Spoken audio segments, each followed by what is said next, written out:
नमस्कार, स्वागत है साहित्यिक झरोखा चैनल पर। आज हम करेंगे कवि भूषण का जीवन व साहित्यिक परिचय। तो आइए जानते हैं। देखिए, यहाँ पर सबसे पहले हम बात करें तो किसकी बात कर रहे हैं? हम ऋतिक काल के वीर रस के सर्वश्रेष्ठ कवि भूषण की बात यहाँ पर कर रहे हैं। इनका जन्म कब हुआ? 1613 ईस्वी में या संवत 1617 ईस्वी के आसपास, संवत 1617 के आसपास इनका जन्म काल माना जाता है। और कहाँ पर हुआ? तिकमापुर, जिला कानपुर में। इनकी मृत्यु का समय संवत 1705 माना गया है। इनके पिता का नाम पंडित रत्नाकर त्रिपाठी था। हिंदी साहित्य का सर्वप्रथम राष्ट्रीय कवि इनको स्वीकार किया गया है। इनकी कृतियों की अगर बात करें तो इनकी 3 ग्रंथ या 3 रचनाएं महत्वपूर्ण है। पहली है शिवराज भूषण, दूसरी है शिवा बावनी और तीसरी है छत्रसाल दशक। ये 3 इनकी महत्वपूर्ण कृतियां हैं। और इसमें कौन सा रस है? वीर रस है, जो इनको रीतिकाल में एक अलग पहचान दिलाता है। क्योंकि रीतिकाल के अंतर्गत जो कवि थे वो कौन से थे? अधिकतर कवि श्रृंगार रस के कवि थे, लेकिन भूषण उनके विपरीत थे। इन्होंने वीर रस से परिपूर्ण ग्रंथों की रचना की। इनमें शिवाजी और छत्रसाल के शौर्य तथा पराक्रम का वर्णन किया गया है। नाम से स्पष्ट है, जैसे शिवराज भूषण और शिवा बावनी किससे जुड़ी हुई रचनाएं हैं? वीर शिवाजी से जुड़ी हुई रचनाएं हैं। छत्रसाल दशक में जो राजा छत्रसाल थे उनके शौर्य का और पराक्रम का वर्णन इन्होंने किया है। इनके काव्य की विशेषताओं की अगर बात करें तो सबसे पहले देखते हैं कि भाव पक्ष क्या है। देखिए, भाव पक्ष में सबसे पहला पॉइंट हम बना सकते हैं वीरता का चित्रण। किसकी वीरता का चित्रण? राजा छत्रसाल और महाराज शिवाजी की वीरता का चित्रण इन्होंने किया है। इन्होंने शिवाजी की चतुरंगिणी सेना, जिसमें पैदल हैं, घुड़सवार है, हाथी सवार और रथ सवार आते हैं। देखिए, 4 तरह की सेना जो मिलकर चतुरंगिणी सेना बनती है, उसके प्रस्थान और रण कौशल में विशेष सफलता इनको प्राप्त हुई है। यानी शिवाजी की चतुरंगिणी सेना का इन्होंने बहुत ही सुंदर तरीके से चित्रण अपने काव्य में वीर रस के माध्यम से किया है।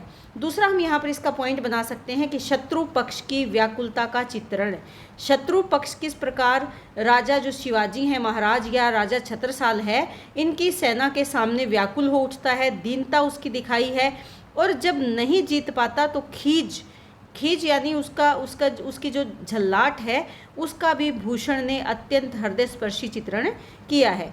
देखिए, ये औरंगजेब के समकालीन थे, तो औरंगजेब के अत्याचारों को भी इन्होंने अपने काव्य में स्थान दिया है कि किस प्रकार शत्रु पक्ष अत्याचार कर रहा था भारतीय लोगों पर, उसका भी इन्होंने अपने काव्य के माध्यम से चित्रण किया है। तीसरा पॉइंट हम यहाँ बना सकते हैं जो इनके काव्य की विशेषताएं हैं, वो है राष्ट्रीय भावना। देखिए, भूषण का काव्य राष्ट्रीय भावना पर आधारित है, क्योंकि इन्होंने किसी एक दरबार विशेष को लेकर केवल राजा को प्रसन्न करने के लिए रचना नहीं की या श्रृंगार रस में राजा की प्रसन्नता का ध्यान नहीं रखा, बल्कि इन्होंने वीर रस के माध्यम से राष्ट्रीय भावना पर आधारित काव्य की रचना की है। इनके युग में जो संघर्ष था, उनको भी उस संघर्ष को भी इन्होंने अपनी रचनाओं में प्रभावशाली तरीके से प्रस्तुत किया है। तो ये राष्ट्रीय भावना यानी राष्ट्र के प्रति, देखिए औरंगजेब का शासन है जो कि अत्याचारी राजा है। ऐसे समय में अपने राष्ट्र के प्रति अपने देश के प्रति जो प्रेम का भाव है लोगों में उत्पन्न करने के लिए इन्होंने छत्रसाल और वीर शिवाजी की वीरता का चित्रण किया, ताकि भारतीयों के मन में इनके प्रति आदर, सम्मान और प्रेम का भाव उत्पन्न हो सके और वो अपने देश के प्रति प्रेम का भाव उनमें जागृत हो सके। तो ये इसकी कौन से भूषण जी की जो काव्य की विशेषताएं हैं वो कौन सी है? भाव पक्ष हैं। उसके बाद बात अगर करें कला पक्ष की, देखिए कला पक्ष में सबसे पहले हम लेते हैं भाषा। भूषण की कविता मुख्यतः कौन सी भाषा में है? ब्रज भाषा में। इसके साथ साथ इन्होंने जो तत्कालीन समय में माधुर्य गुण, श्रृंगार रस कहाँ है या माधुर्य गुण से युक्त ब्रज भाषा में ओज गुण का समावेश कर दिया है। यानी यहाँ पर मधुरता से भरी हुई ब्रज भाषा में गुण कौन सा है? ओज गुण का समावेश इन्होंने किया है। इन्होंने बहुत से अरबी, फारसी के शब्दों के साथ साथ प्राकृत, बुंदेलखंडी और खड़ी बोली के शब्दों का भी प्रयोग किया। और इसके साथ साथ मराठी, अरबी भाषा के शब्दों का भी प्रयोग अपने काव्य में किया है। मुख्य भाषा कौन सी है? ब्रज भाषा है, लेकिन उस समय में जो अन्य भाषाएं चल रही थी, चाहे अरबी फारसी थी, चाहे प्राकृत थी, बुंदेलखंडी थी, खड़ी बोली थी, मराठी या अरबी भाषा, सभी भाषा के शब्दों का समावेश इनके काव्य में देखा जा सकता है। उसके बाद आती है शैली। देखिए शैली, क्योंकि वीर रस है तो कौन सी शैली है? वीरोचित शैली है। इसमें ध्वन्यात्मकता एवं चित्रात्मकता का गुण भी विद्यमान है।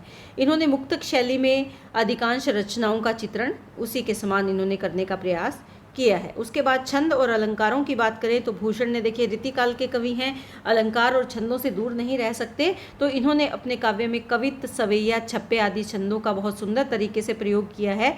अलंकारों की अगर बात करें तो अनुप्रास अलंकार है, रूपक है, यमक है, उपमा, उत्प्रेक्षा तथा अतिशोक्ति आदि अलंकारों का प्रचुरता से प्रयोग अपने काव्य में किया है। उसके बाद बात करते हैं रस की। देखिए बार बार मैं बात कर रही हूँ कि इनके काव्य में वीर रस है, जिसके कारण इनको वीरता का कवि कहा गया है या वीर रस के कवि के नाम से इनको जाना जाता है।